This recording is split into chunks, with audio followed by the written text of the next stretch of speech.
The build up to battle in this game, it makes me feel like I'm back in the battle for Helm's Deep because you are converging all these armies together. You try to forge alliances with mythical beasts. You're seeking legendary artifacts. If you get left for last place, don't worry because the Green Knight is going to emerge from the fog to help you in battle.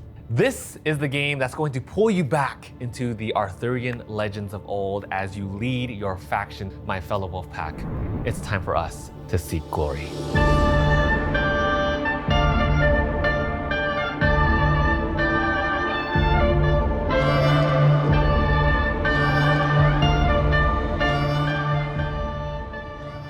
Avalon, the Riven Veil is a 2 to 4 player area control and exploration game. Your goal is to score the most points by winning artifacts, scoring prophecies, and winning over the regions of Avalon. Now, before you start your game, I want to talk about the different game modes that you have available to you. There are 3 different options. The first one is the short versus long game. Now, if you play a short game, you'll be playing through 2 seasons. And for me, I personally like the long game better because you get to really fill out your army. And plus, with each season, you get to also bond with one more additional mythical beast. Who doesn't want to bond or like control a giant beast to add to your army? And you get to do that a lot more if you play the long game. Option 2 is the symmetric versus asymmetric mode. Now, if you have been following the channel, you know that by far, I'm gonna play with the basic level symmetrical mode because I feel like asymmetry is just a little too much for me. Honestly, if any of you fell for that by now, I am going to rage because if you think for a second that I want to play with the basic mode, think again, okay? Because we're playing with full-on asymmetry here. But what I do want to make sure you know is that the difference between the symmetrical and asymmetric mode is like night and day. It feels like not a different game, but a very like expanded game. It feels like you unlock a whole new mode of play when you play with asymmetry because the powers here are extremely unique, and we'll dive into all the factions later on. Lastly, option 3 has you choosing between the catch-up mechanics or no catch-up mechanics. I'm gonna flat out say that I'd rather have you just play with the catch-up mechanics. I think the game should just commit to having catch-up mechanics embedded. How the catch-up mechanics work in this game is that there are 2 options. First off, you can have the Green Knight come in to help the player in last place, and this one helps strengthen you in battle. And the second thing is that when you score points on this favor track, which is an alternate way of scoring here, when you go up this track, the person in last place is gonna get way more points by going up favor than the person in first place. And to me, I think that's really fun.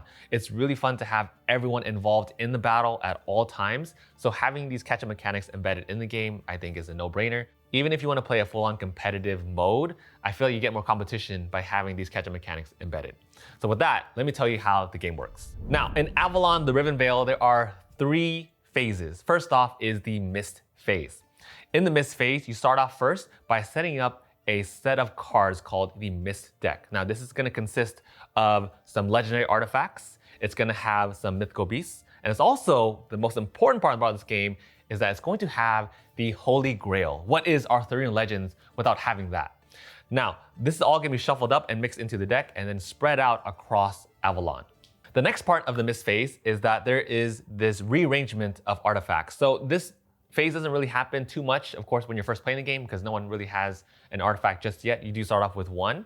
But later on, when you accumulate a ton of artifacts, you can move them around to different champions, which are one set of warriors that you have, or to your lord, which is your ultimate like leader of your army. The next part of the Mist phase is the settlement bonus. You can later on, once you explore Avalon and unveil what is hidden behind these secret mists, you can actually settle there. And once you have settlements at that specific area, the mist will not come back. So the settlement bonuses are something that you're gonna gain from a one-time use and also something that is reoccurring from every single season. And then lastly, before the real action begins, or maybe second to real action begins, is that you're gonna be gaining 8 cards. You're gonna get 2 cards from each deck. Now let's go and talk about how each deck works because card play is a huge part to Avalon the Riven Veil. First off, you have the green cards. These are your deployment cards, and that's pretty much what you're gonna be playing first off when you start off in Avalon because everyone's gonna come in from the coast and we all coalesce together in this circular board. How deployment works is this is how you get your army onto the coastal regions of the board because you have to start off from outside to in. Now there are some cards later on that let you break this rule, and it's really cool because then you don't get to just start off from like a basic area. Instead, you get to intersect and intercede between different people's strategies across the board, which I think is super fun. So the deployment cards are the green cards. This is how you get your army onto the board, but they're not moving just yet. That right there is with the yellow movement cards, which is naturally what you're gonna wanna do next, because everyone is gonna want to coalesce and go towards the center region. The middle region that you fight for, since this is ultimately an area control game, will have the most victory points that you can fight over, plus the best exploration rewards, and that's why you want to move your armies all around the map to claim different areas and regions. The third one are the settlement cards, the blue ones. Now these blue cards allow you to place different settlements across the board. Reason why that's important is because it gives you a one-time bonus, is that you can gain settlement bonuses every single season. So having a settlement bonus is like having a long-term investment that's going to pay off with each season. And then lastly, my favorite ones, of course, are the battle plan cards. These are the red cards.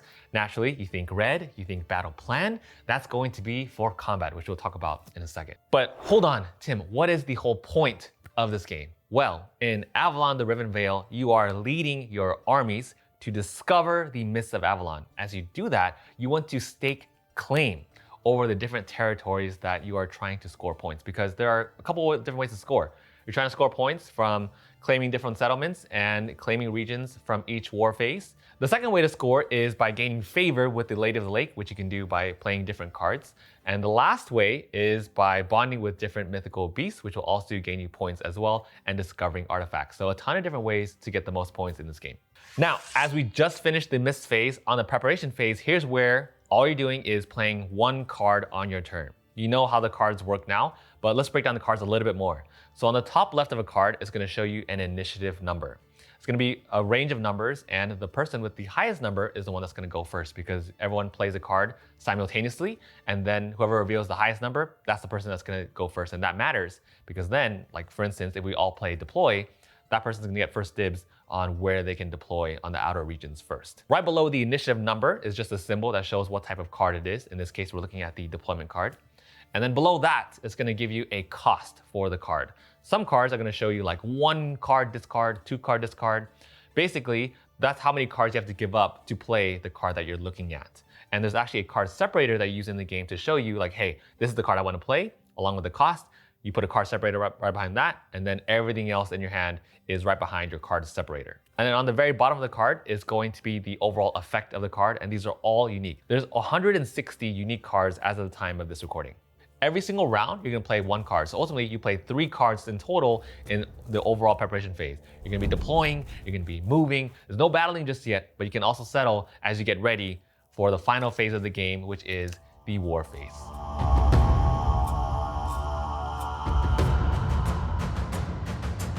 Now we get into the final phase of Avalon, the Riven Veil, and that is ultimately the war phase. The buildup has led up to this very, very point. And honestly, this is by far my favorite part about the entire game. The war phase first starts off with being handed Excalibur. Oh, for me? Okay, so what Excalibur does is that it's going to give anyone 2 strength, and it's also going to break ties. I don't know why I'm still holding like this. So Excalibur breaks ties, and why that's so important is because you tie a lot in this game, and this is one giant tiebreaker. Now from there, your favor that you've gained throughout the mist phase and the preparation phase is going to reset. It's important to reset favor because favor is one big catch-up mechanic, and it's also how you can take Excalibur away from other players. And then next one is the Green Knight. So the Green Knight is going to emerge here and be given to the player in last place, the one with the lowest amount of victory points at this point in time. And the Green Knight is going to give 2 additional strength in battle. If you win in a region with the Green Knight, it's also going to score you a ton of points, especially if there's a giant gap between the person in last place and the person in first place. For instance, let's say, purely for hypothetical sake, let's say Bonds was in last place at 25 points. I want to make it as realistic as possible. And then let's say I was at 50 points in first place. If she had the Green Knight and won over this region, she would win 1, 2, 3, 4, 5 additional points because she's counting all the stars in between these point gaps over here. And then we move on finally to the battles. So here we start off with the most north region, or actually the northeast region. And here, how battle is resolved is you're gonna look at your army. And let's talk about the army for a second. So you have 3 types of warriors in your army. You have your faction lord, you have your champions, and you have your warriors. Everyone is going to give you 1 strength. But the difference between these 3 is which warrior can equip what. So all of your basic warriors, they're just going to count as 1 strength. If you only have warriors in 1 region, then they're going to count only as numbers. But then if you have 1 champion in any region, now you can play a battle plan, which is one of the red cards. And this is a big deal because this is how you gain some unique effects and also how you can add additional strength to battle. On top of that, they can equip artifacts that you found throughout Avalon. And when you win a region, you not only win the points shown there, from left to right, it would be the first season, second season, and third season, but you also win over that artifact that people are fighting for. And then lastly, your Lord can do all the things that I mentioned already, plus they can also equip Excalibur, and they can also equip the Holy Grail. Now the Holy Grail is ultimately what we're seeking because this right here is gonna give you flat out 10 victory points, which is a ton of points. It's also gonna give you an additional strength. It doesn't count as one of the slots that you have for the 2 restricted slots in your Faction Lord area. And then also will break ties as well. So it does a ton of different things, and that's why your Faction Lord is ultimately your strongest piece.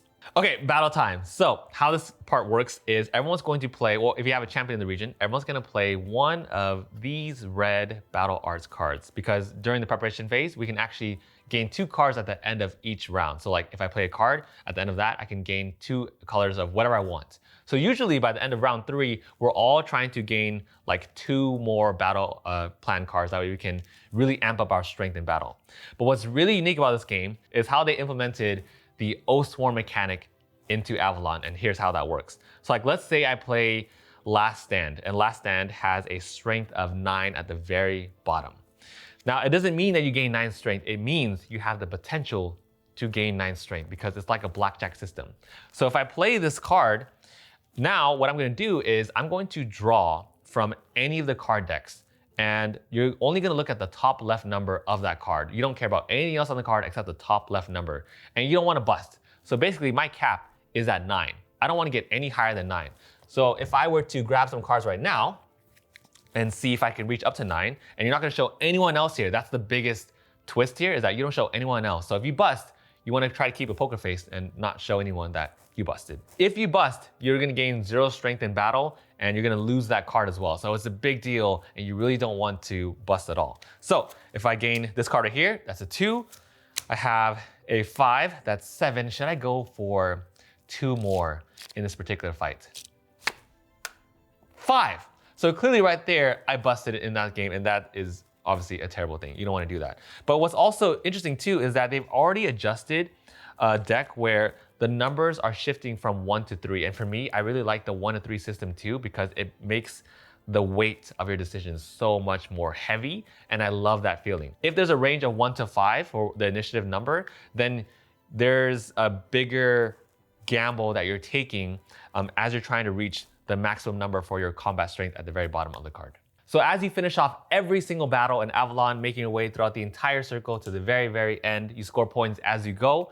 The very last thing that happens in the war phase is that you're gonna discard down for victory points. So any leftover cards that you have remaining will be used and counted towards points, 1 point each per card. So if you win battle, you get the points shown in that region, and you also get to win over any artifacts in that region. If you lose, you pick up the battle plan card that you used as long as you don't bust, and so you can reuse that card again, which works out a lot because sometimes you do have cards where you do wanna lose battle, and if you do, like you'll gain an additional draw. So it depends on how you want to play, obviously, but I don't think the punishment is too crazy because if you lose, at least you get to get some card back and you can get back into the fight.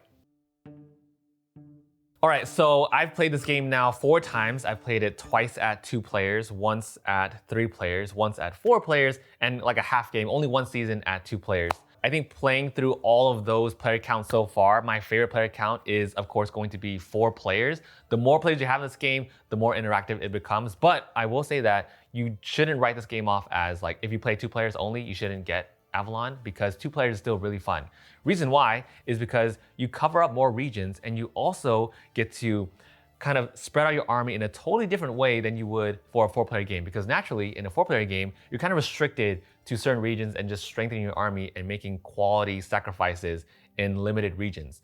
Versus in a 2-player game, you're spreading your armies out thin, and you also get to gain more rewards since there's less to fight over. So it feels like a very different game between 2 to 4. I still prefer 4, but I don't think it's a bad air control game for a 2-player at all. But overall, I still like it at 4 players because you do get a ton of more interaction. You get to see how everyone's abilities fan out more, and you also get to see how the quality of the sacrifices that you make feel more impactful across smaller regions. Obviously, you all know that I am such a big fan of combat, and I feel like I'm very strict on combat because it takes a lot for me to be interested in new combat mechanics nowadays.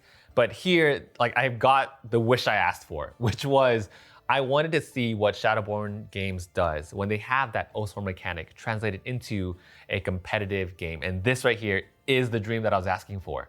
Because in Oathsworn, you get to draw as many cards as you want, or you get to roll as many dice as you want, as long as you don't get 2 blanks. That translation is shown here in a competitive area control game. And I think it translates over so well because not only is it very simple and straightforward, right? You get a card, you're trying to meet that number, and you draw as much as you want. And then that feeling of like not knowing what everyone else got makes the battles so tense, so rewarding. And I just love the weight of battle in this game because you never know what everyone else has. You have that freedom, you have that creativity to keep drawing as much as you want. And that blackjack system fits perfectly in a combat game like this because it keeps the game quick, but also keeps it tense. Second thing I love about this game is the hidden information. Hidden information is so freaking fun in this game. And reason why is because each revealed artifact, each discovered location, each mythical beast that you find in the Mists of Avalon, it brings out a really fun, suspenseful mechanic that I thought wouldn't play out so well because the fact that at the end of every single round, every single season, you actually wipe the board. I didn't think I was gonna like that as much, but then the cleanup is actually pretty quick because you just grab your armies real quick and then you reset the board individually, but you only reset what hasn't been settled into yet. So having that dynamic map system is something that I've always wanted. Like I've never designed a game, but if I were ever to design a game, I've always wanted something where the map is changing from round to round. And they did it so well here because it's not just the entire board is gone. You keep some pieces where you settle, but then there are segments that you can just slot in real quick in order to reset a brand new map. And the variability, the changes between the exploration bonuses, the new artifacts, the new region points, like all that changes. So it makes you look forward to every single season of playing this game. Bottom line, it's cool discovering new stuff, new beasts. Like who doesn't want to control a giant new beast with every single round? It has a lot of RPG elements that I absolutely love and keeps me wanting to play. Now, one thing I didn't dive into earlier was talking about your actual faction board. So there's a lot of stuff going on here.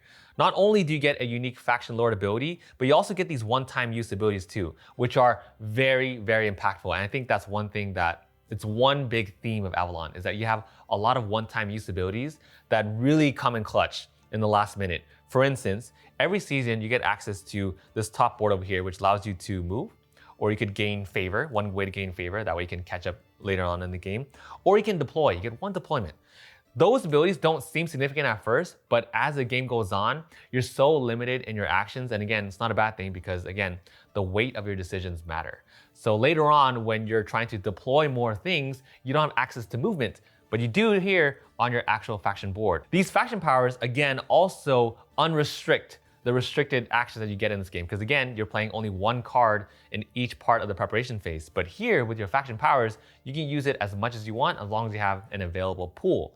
Then you pull from it. So like say I have 2 faction power left, I can use one to move, I can use another one to deploy, or I can use another one to gain a card if I need some more battle plan cards, which I've done before the war phase. And then lastly, let's say you have a bunch of faction power to use left over, you can also use that to slot into victory points as well if you just want raw points. So there's a lot of opportunity for you to unrestrict the restricted movements. One other thing that I thought was super cool was how the game shifts from symmetry to asymmetry. It literally goes from like a normal game to a root level status asymmetry. Like they are very, very different factions. For instance, the Fomorians are like your sea people and they control the tide. So you can shift the tide and they gain different abilities as they're managing their tide system. For the Knights of the Round, you get to actually unlock other Knights of the Round Table like Sir Galahad, the Grail Knight. You get to unlock Sir Percival, Lancelot, Gawain, and your champions gain all unique abilities. Champions too will have a slit in each one, that way you know exactly which champion has which artifact. Mordred corrupts the land, uses magical essence, and has unholy dominions. Every faction can also have a faction objective where As long as you meet the requirements, you can unlock the other side of the board. So pretty much a Super Saiyan form. That's why I'm saying asymmetry is like such a big deal. Mordred also has this Altar of Bones where they have 6 settlements instead of 3, and they want to keep expanding their settlements. And then lastly, Druids have like this whole trap system where they have a Sacred Site and they have Master of the Mist. They can summon ravens, and they're trying to put out these ley lines to trap and destroy warriors. Bottom line, everyone has very unique abilities and they feel like completely asymmetric factions, like literally almost root level for each one that you play. And I absolutely love that. Now that I've spent a good amount of time with Avalon across all player accounts, I feel like I can finally solidify maybe one thing I don't like, and that is probably the end game. So the end game isn't bad at all. Like you're on this high the entire time, right? And then towards the end, it kind of just plateaus a little bit. Like it's still on that incline. And the reason why is because at the very end game, you just score the final region and then that's it. There's no end game scoring. And for me, I wanted maybe one last hurrah, one last way for you to just be like, dang, that was such an epic game. Because even though a lot of people will be inclined to fight for the middle, it doesn't always happen that way. And I feel like if there's some kind of system that brings everyone together, either there's one final way to score points or there's one way to just bring everyone to, like they have to fight somewhere, I think that will really tie in the game very nicely. So I hope that they implement some kind of really big bang endgame system for that. Like it's not bad at all, like I said, but it's like it's lacking that little bit of, dang, that was such a one epic combat fight. Like you don't always get that because again, everyone isn't always fighting for the final region. But overall, clearly this is one game that I've been wanting to auto back this game since I first heard about what exactly it was. And now that I've experienced everything like the card play system, the blackjack system, favor and rewards, asymmetry across 4 different factions. Of course, I want to see more factions too, and that it plays well for an area control game for 2 players and for 4 players. Like this game answers so many amazing things about the whole genre of area control and exploration games that I am just dying to play again. So overall, Avalon the Riven Veil is an absolute hit for me. I am so excited to see Shadowborn Games finally put out a competitive game that really just meets and exceeds the standard of Oathsworn for me, and that right there just is so fulfilling because it just gets me excited about seeing the potential that this game has to offer, and I can't wait to follow along with all of you with the campaign as it goes live today. Hey Josh, do you like big red buttons? If you do, then go ahead and hit subscribe down below. And if you enjoyed the video, it will help me a ton to do more passion projects like this. This right here is a pure passion project. Again, it is not a sponsored video at all. And if you made it here to the very, very end, go ahead and comment Excalibur down below for the holy sword that we are fighting over in Avalon. Thank you all so much for watching, and we'll see you all in the next one. Okay, and then cover my eyes so it looks dramatic. Yeah, cover the eyes. Wait, where was I facing? This way or that way? Oh, this is big. This is giant shield, and you gave me the tiniest one? Really? I have this epic ass shield, and you gave me the dinkiest one? We're not gonna go with that take. I think that's a copyright shield. Oh, the camera, right? I was saying the camera. The camera, yeah. Okay, ready? On 3? Can you cover it now? Okay, take my glasses. Okay, thank you.